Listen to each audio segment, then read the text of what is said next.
तिल के लड्डू बनाने का सबसे आसान तरीका है ये। उससे पहले नमस्कार दोस्तों, ललिता वाव रेसिपीज में आपका बहुत बहुत स्वागत है।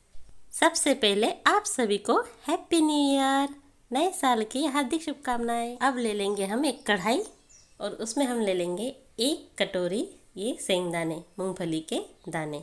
और इन्हें हमें पहले हमको कढ़ाई को या किसी भी पैन को आप जो भी लिए उसको अच्छे से गर्म कर ले। उसके बाद गैस को कर दीजिए मीडियम, यानी पूरा कम, एकदम लो फ्लेम में हम इसे भूनेंगे। और इसे हमें 2 मिनट तक अच्छे से भुनना है। 2 मिनट का समय बहुत होता है गाइस, इसलिए 2 मिनट तक आप अच्छे से भुनेंगे तो आपके जो ये मूंगफली के दाने हैं बहुत अच्छे भुन के तैयार होंगे। और इसके अंदर है ना चट चट की आवाज़ आती रहेगी। तो जैसे ही चट चट की आवाज़ आए तो आप समझ जाइएगा कि हमारे जो मूंगफली के दाने हैं वो अच्छे से भुन रहे हैं। तो इन्हें अच्छे से भुनना ये ज़रूर आप याद रखिएगा, क्योंकि अगर ये अच्छे से नहीं भुनेंगे तो हमारे जो लड्डू है वो स्वादिष्ट नहीं बनेंगे। इसीलिए इन्हें भुनना ज़रूरी है, क्योंकि ये तरीका हम चाहे तो नहीं दिखा सकते थे, लेकिन दिखाना इसीलिए था क्योंकि हमें ये भुनना आवश्यक है। चलिए इसे निकाल लेते हैं। अब इसे हम ठंडा करने के लिए रखेंगे। अब एक कटोरी तिल लेंगे, तो उसी कढ़ाई में हम तिल को भी भून लेंगे। तिल को भी हमें एकदम बिल्कुल लो फ्लेम में ही भुनना है और इसको भी हमें 2 मिनट तक भुनना है। वैसे तिल बड़ी जल्दी भुन जाती है, लेकिन आपको इसे कम गैस पर भुनना है और अच्छे से इसे धीरे धीरे चलाते हुए भुनना है। इसका जो मेन, ये जो रेसिपी बनाने में जो मेन मेहनत है वो यही है, इसको अच्छे से भुना जाए। अगर ये अच्छे से नहीं भुनेंगे तो आपके लड्डू अच्छे नहीं लगेंगे। इसीलिए इसे भुनने का तरीका ये ज़रूर आप ध्यान रखिएगा। बिल्कुल धीमी आंच पर 2-2 मिनट तक चलाते हुए भुनिएगा।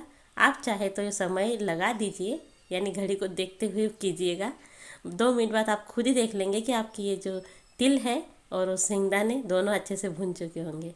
तो देखिए ये जो तिल है अच्छे से फूल गई है और इसका कलर भी चेंज हो गया है। तो चलिए इसे भी हम निकाल लेते हैं।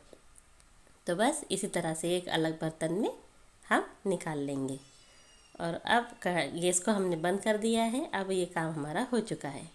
अब इसे हम रखते हैं ठंडा होने के लिए। तो चलिए गाइस, इसे हम इन दोनों को इस तरह से रख देते हैं ठंडा होने के लिए। सर्दियों के दिन है तो ये तो बड़ी जल्दी ठंडे हो जाते हैं। अब इसको हम क्या करेंगे, जो मूंगफली है इसको हमें छिलका उतारना है। तो सबसे आसान तरीका छिलका उतारने का ये देख लीजिए।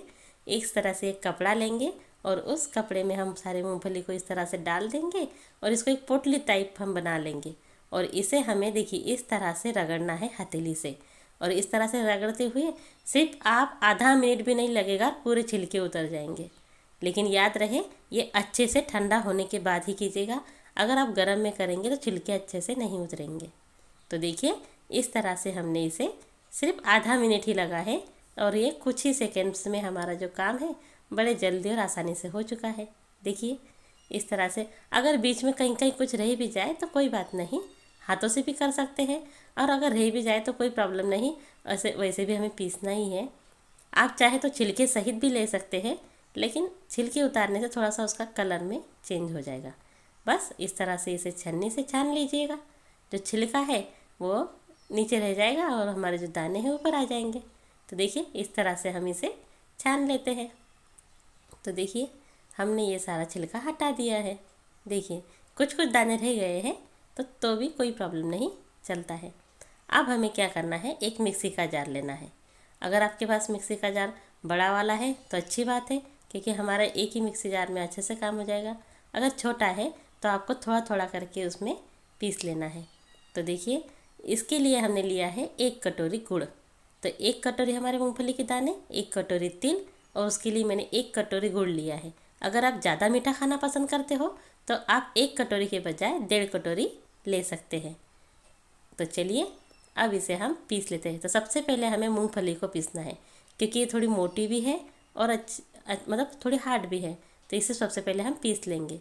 तो देखिए इस तरह से पीस लेना है, अच्छा इसका पाउडर बना लीजिए। और अब इसी में हम तिल को भी मिलाकर पीस लेंगे। तो इसे हमें निकालना नहीं है, इसी के अंदर हम तिल को मिलाएंगे। तो तिल को हमें डालना है, लेकिन थोड़े से तिल हम आखिरी में यानी लास्ट में बचाएंगे, ताकि हम जो साबुत तिल है उसे भी हम लड्डू में ऐड करेंगे। तो इस तिल जैसे मतलब तिल के लड्डू है तो तिल दिखनी चाहिए ना, इसीलिए। तो ये देखिए इतनी मैंने तिल बचा ली है।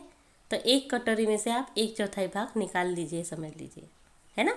और बस इसको भी हम अब पीस लेंगे।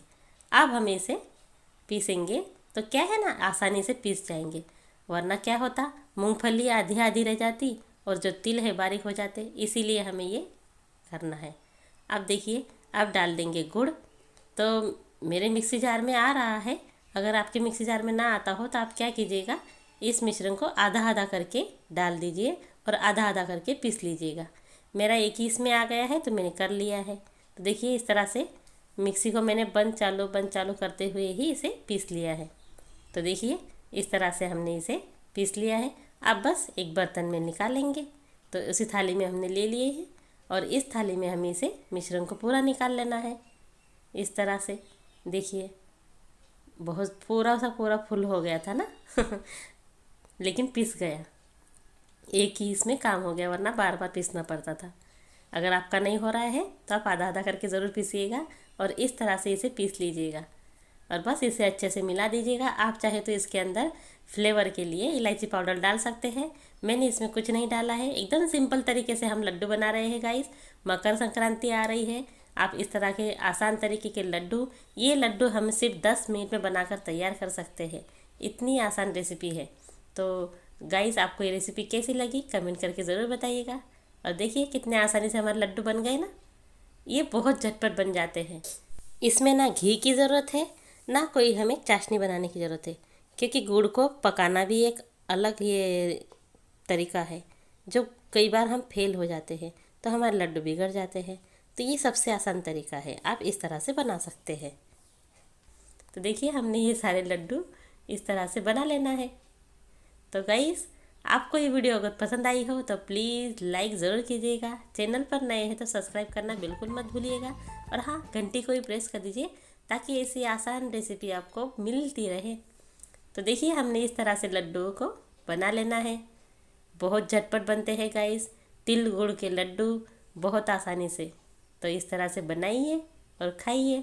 तो देखिए मेरे ये इस मिश्रण में 50 लड्डू बने थे, 50 से मतलब थोड़े एक ऊपर। तो इस तरह से आप बना सकते हैं। मैं आपको इसका मेजरमेंट डिस्क्रिप्शन बॉक्स में दे दूँगी, आप वहाँ से चेक कर लीजिएगा। तो देखिए इस तरह से हमने इसे सजा लिया है गुलाब की पंखुड़ी से। और देखिए तोड़ के भी दिखाती हूँ। देखिए जो हमने साबुत तिल डाले थे ना, वो इस तरह से दिखते हैं अंदर तक, इसीलिए हमें ये साबुत तिल अलग निकाल लेना था और इसको मिला देना था, ताकि तिल के लड्डू है तो तिल तो दिखनी चाहिए ना, इसीलिए। तो देखिए हमने इस तरह से इसे गार्निश किया है। तो आपको ये रेसिपी कैसी लगी प्लीज़ प्लीज़ प्लीज़ कमेंट ज़रूर कीजिएगा। और आप भी इस तरह से मकर संक्रांति पर तिल के लड्डू बनाकर सर्व करें और परिवार को खिलाइए। बस ऐसे ही आसान रेसिपी में अब मिलते हैं आपको अगली वीडियो में। तब तक के लिए bye bye and take care.